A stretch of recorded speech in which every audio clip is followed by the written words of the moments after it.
जय भीम। नमस्कार, आदाब, प्रणाम, सत श्री अकाल। मैं हूँ मिथुन दा, आप देख रहे हैं बहुजन योद्धा।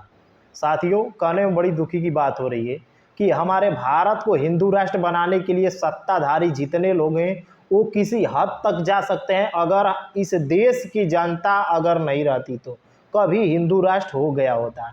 हिंदू राष्ट्र का मांग भी बताएंगे, हिंदू राष्ट्र बनेगा तो क्या होगा, और हिंदू राष्ट्र नहीं है, संविधान राष्ट्र से चल रहा है तो संविधान राष्ट्र का क्या फायदा है, और हिंदू राष्ट्र हो जाएगा तो क्या फायदा है। इस वीडियो में पूरी जानकारी आपको देंगे। बता दूं कि सबसे बड़ी खबर खुल के सामने आ रही है कि नेपाल में 2-4 दिन से आप लगातार वीडियो देख रहे होंगे कि नेपाल आज सुलझ रहा है, जल रहा है, कोने कोने पे जल रहा है। प्रधानमंत्री को, मुख्यमंत्री को हेलीकॉप्टर से लेकर जाया जा रहा है। आपको पता है कि प्रधानमंत्री नेपाल छोड़ के क्यों भागे हैं, मुख्यमंत्री नेपाल छोड़ के क्यों भागे हैं? इनके पीछे एक राज है। साथियों, बता दें, नेपाल के मुख्यमंत्री हैं केपी शर्मा ओली। केपी शर्मा ओली ब्राह्मण समाज के आते हैं और नेपाल देश में साथियों लगातार 29 प्रधानमंत्री बने हैं, जिसमें एक भी दलित समाज का कोई प्रधानमंत्री नहीं है, ओबीसी समाज का कोई प्रधानमंत्री नहीं है। मैं बता रहा हूं प्रधानमंत्री कौन है। क्षत्रिय और ब्राह्मण दोनों मिलकर ही नेपाल को चला रहे थे। और सबसे बड़ी बात यह है कि नेपाल की जनता आज तक हिंदू राष्ट्र का मांग नहीं की, और जब भी किसी को पूजना रहता है, अपना भगवान, अपना शिष्य, अपना माँ बाप कोई मानता है तो भगवान गौतम बुद्ध को मानते हैं, क्योंकि भगवान गौतम बुद्ध ने वहाँ पे जन्म लिया था और भगवान गौतम बुद्ध को मानने वाले नेपाल के लोग हैं, इसीलिए आज तक हिंदू राष्ट्र नहीं हुआ।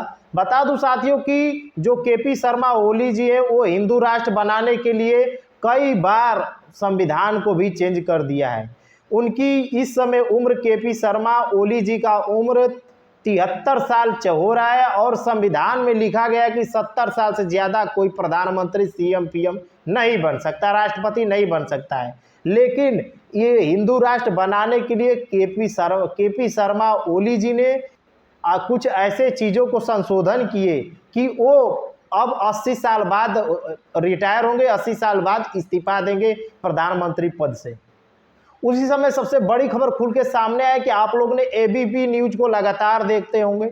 एबीपी न्यूज को लगातार ट्रोल कर रहे हैं सत्ताधारी लोग, नेपाल के लोग और भारत के लोग जो सत्ताधारी में बैठे हैं, कुर्सी पे बैठे हैं, वो एबीपी न्यूज को ट्रोल कर रहे हैं। ट्रोल कैसे कर रहे हैं हम इस वीडियो में बताएंगे। उससे पहले आप एबीपी न्यूज का ये पहले वीडियो आप देखें।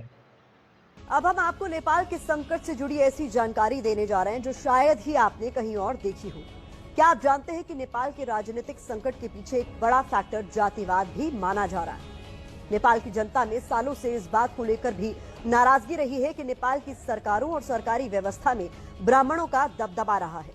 नेपाल में ब्राह्मणों को बाहुन कहा जाता है। नेपाल के राष्ट्रपति, प्रधानमंत्री, सेना प्रमुख, संसद के स्पीकर जैसे पदों पर ब्राह्मण बैठते रहे हैं। ऐसा तब है जब नेपाल में ब्राह्मणों की आबादी महज 12.2% है, लेकिन हर क्षेत्र में इनका दबदबा है। नेपाल में सबसे बड़ा जातीय समूह क्षेत्रीय है, भारत में जिन्हें क्षत्रिय या फिर राजपूत कहा जाता है। नेपाल में क्षेत्रीय 16.6% है। ब्राह्मण और क्षेत्रीय को ही नेपाल में खस आर्य कहा जाता है। नेपाल में खस आर्य की कुल आबादी करीब 29% है। नेपाल की संसद में तो खस आर्य का ही दबदबा रहा है। केपी ओली भी ब्राह्मण समुदाय से ही आते हैं। इसके अलावा पूर्व पीएम प्रचंड भी ब्राह्मण ही थे। ये भी एक वजह रही कि नेपाल में दूसरी जातियों को समान अवसर नहीं मिले, जिसने कहीं न कहीं सरकारों के प्रति आक्रोश की मात्रा को बढ़ाने का काम किया। आपने साथियों वीडियो देख लिया। इस पत्रकारिता का नाम प्रतिमा यादव बताया जा रहा है। प्रतिमा यादव से पहले ये प्रतिमा मिश्रा थी। यादव समाज में इनका शादी हो गया तो इस समय प्रतिमा यादव इनको कहा जा रहा है। लगातार इस भारत देश के सत्ताधारी नेता, विधायक, मंत्री और नेपाल के जो नेता, विधायक, मंत्री हैं वो ट्रोल पे ट्रोल कर रहे हैं। इनके पति को ट्रोल कर रहे हैं, प्रतिमा शर्मा जी के, और प्रतिमा जी को भी ट्रोल कर रहे हैं कि ये अफवाह फैला रही है, झूठ फैला रही है। ये तो हकीकत बात है कि जब सत्ताधारी की बात आती है तो आम जनता दबा कुचला जाता है और मीडिया दबा कुचला जाता है, और आम जनता पे ये लोग क्या से क्या कर रहे हैं उससे फर्क नहीं पड़ता है। बस इन लोगों को फर्क नहीं पड़ना चाहिए। बता दूं, आज नेपाल जल रहा है। नेपाल इतना खूबसूरत देश जल रहा है बस इन्हीं लोगों के कारण की वजह से जल रहा है। जो सत्ताधारी बैठे हैं लोग, जो हिंदू राष्ट्र बनाने की मांग करते हैं, उन्हीं की वजह से आज नेपाल जल रहा है। अगर नेपाल नहीं जलता तो आज ये लोग देश छोड़ के भागते रहे। नेपाल देश छोड़ के भाग गए, ये सबसे बड़ी बात है। आपको यहाँ पे दिखाई दे रहा होगा, नेपाल में हुई हिंसा पर ब्राह्मण समाज जोड़कर एबीपी न्यूज ने नफरत फैलाने की पूरी सीमा पर कर दिया ऐलान। ये न्यूज चैनल वाले अब देश में भी नफरत फैलाना चाहते हैं क्या? अगर आप चुप रहे तो ये न्यूज वाले आगे नहीं रुकने वाले, खुलकर विरोध दर्ज करवाइए। यहाँ पे देखें, नेपाल के सरकार ने भारत सरकार से बोला है कि अगर एबीपी न्यूज को अभी बंद नहीं किया गया तो कल भी रूमर्स फैलाने के लिए सर्वप्रथम आगे रहेगी आपका एबीपी न्यूज। तो एबीपी न्यूज को बंद करने की भी बात आ रही है। क्या एबीपी न्यूज को बंद करने के लिए सरकार बंद कर देगी? ये पहले बताइए। यही तो बात है सरकार की, नेपाल की सरकार हो या भारत की सरकार हो, जब कोई सच्चाई दिखाने वाला रहता है तो उसका यूट्यूब चैनल से उसका चैनल ही रिमूव कर दिया जाता है, या उसको कैसे भी करके उसको केस ठोक के उसको जेल के अंदर डाल दिया जाता है।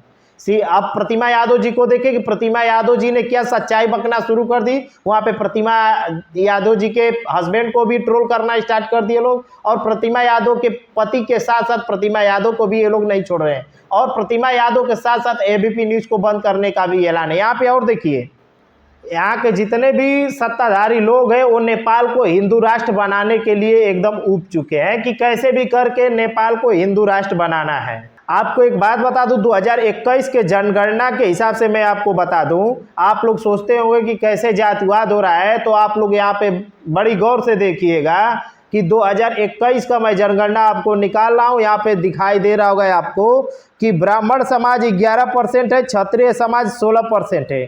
टोटल 27% समाज यहाँ पर है जो देश को चला रहा है। नेपाल देश को चलाने वाले 16% और 12% दोनों मिलकर यहाँ पे 27% होकर चला रहे हैं नेपाल देश को। क्षत्रिय समाज और ब्राह्मण समाज चला रहा है।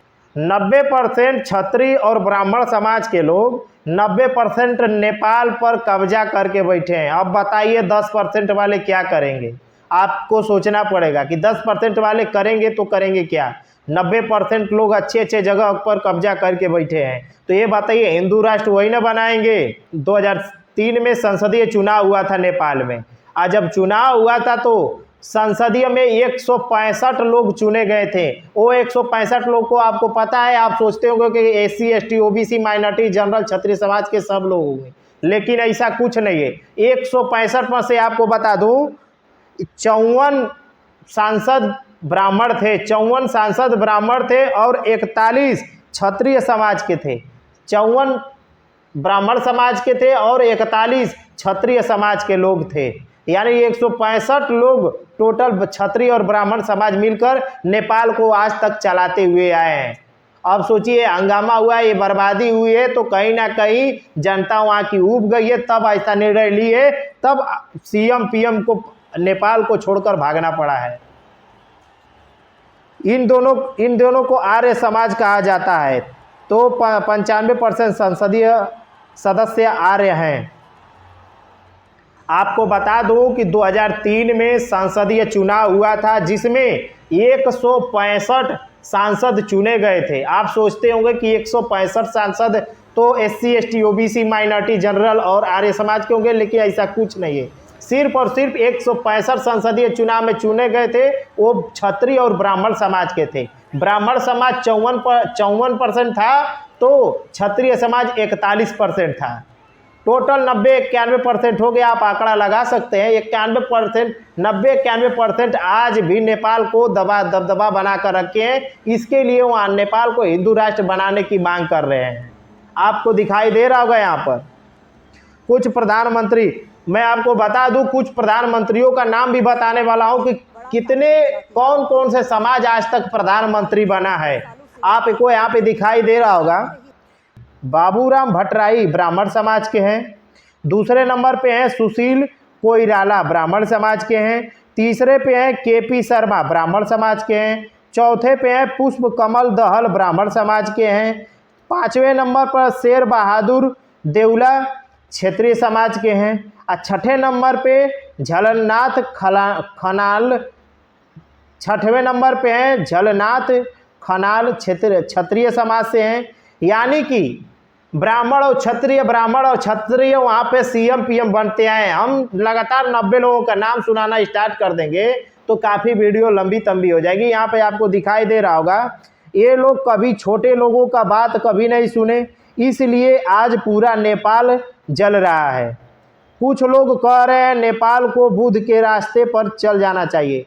बात बता दूं आपको कि यही सब सुनने के बाद कुछ लोगों का सोशल मीडिया एक्स पर ट्वीट आ रहा है कि अब नेपाल को भी बुद्ध के रास्ते पर चलना पड़ेगा। यानी धम्मम शरणम गच्छामि शरणम संघम गच्छामि, यानी कि बुद्ध के रास्ते पे जब आप चलेंगे तो आप स्वस्थ रहेंगे, अच्छे रहेंगे और किसी भी चीज़ का आपको किसी भी प्रकार की कोई कमी दिखाई नहीं देगी। बुद्ध के चलने पे आपको दिखाई दे रहा होगा कि कैसे सोशल मीडिया एक्स पर कुछ यूजर है अपना कमेंट कर रहे हैं कि दुनिया में बुद्ध से बड़ा कोई नहीं। नेपाल यदि सुख, शांति और समृद्धि चाहता है तो उसे पुनः बुद्ध की शरण में आना पड़ेगा। आप दिखाई दिए कि सोशल मीडिया एक्स पर कुछ यूजर ने क्या लिखे कि अगर नेपाल को अच्छा बनाना है तो आप लोगों को बुद्ध के रास्ते पर आना पड़ेगा।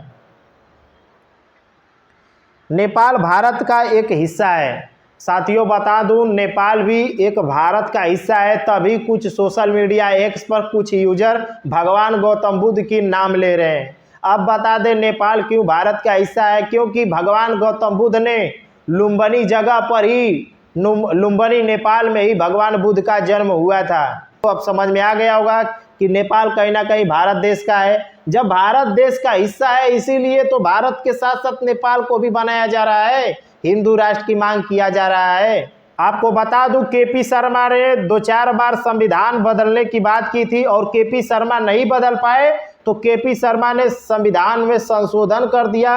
नहीं तो 70 साल में कुर्सी छोड़ना रहता है, 73 साल हो गया केपी शर्मा ओली ने आज तक संवैधानिक कुर्सी पर बैठा है। और क्यों बैठा है, क्योंकि वहाँ की देश की जनता कम है जो जानती है वो वहाँ पे है नहीं, क्योंकि 90% किसी देश में राज्य करना मामूली बात नहीं है। वहीं पे बात बता दूं कि विद्रोह करने वाला का नाम भी सामने आ गया है कि नेपाल को जलाने वाले लोग कौन हैं। आपको सबसे बड़ा सवाल मैं शुरू में बताया कि नेपाल को जो जलाया गया था उसको भी मैं बताऊंगा कि नेपाल में हिंसा क्यों हुआ है। आपको तो समझ में आ गया कि नेपाल को हिंदू राष्ट्र बनाने की मांग किया जा रहा था कई वर्षों से, और कई वर्षों से क्षत्रिय समाज, ब्राह्मण समाज ही कुर्सी पर बस बैठता था। आज जब बैठेंगे तो जाहिर सी बात है कि वो हिंदू राष्ट्र की मांग करेंगे। लेकिन नेपाल की जनता इतनी मूर्ख नहीं है कि आप जैसे बोल देंगे वैसे हो जाएगा। आपको बता दूं, विद्रोह जो किया है, जिसने नेपाल में हंगामा किया है, आर्मी है, जेड जो आर्मी है वही हमला की है नेपाल के सरकारी कुर्सियों पे, तभी आज सरकारी कुर्सी छोड़कर भागे हैं सीएम पीएम। बात बता दें भारत के कुछ लोगों को कि हिंदू राष्ट्र बनाना है। जो लोग सोचते हैं कि भारत को भी हिंदू राष्ट्र बनाना है, उन लोगों को मैं आपको बता दूं कि हिंदू राष्ट्र बनाने वाले, सोचने वाले, ये आप एक झलक आप नेपाल को देखिए, जिस तरीका से नेपाल झुलस रहा है, कहीं ना कहीं आप पर भी वो चीज़ आ सकती है। कितने दिन तक देखिए, कितने दिन तक आप चुप रहेंगे? आज रहेंगे, कल रहेंगे, परसों हरगिज आप लड़ाइयाँ लड़ने के लिए, अपने हक के लिए रोड पे उतर जाएंगे। और वही दिन आज नेपाल के सीएम पीएम को देखना पड़ा है। आज जब देख लिए तो नेपाल छोड़ के भाग गए, नहीं तो इसी आपको देख रहे होंगे सीएम आवास पीएम आवास को जला दिया गया। अगर यहाँ पे सीएम पीएम रहा होता तो वो भी आज जीवित नहीं रहते नेपाल के बीच में। तो जय भीम, नमो बुद्धाय। साथियों वीडियो को दबा के शेयर करिएगा।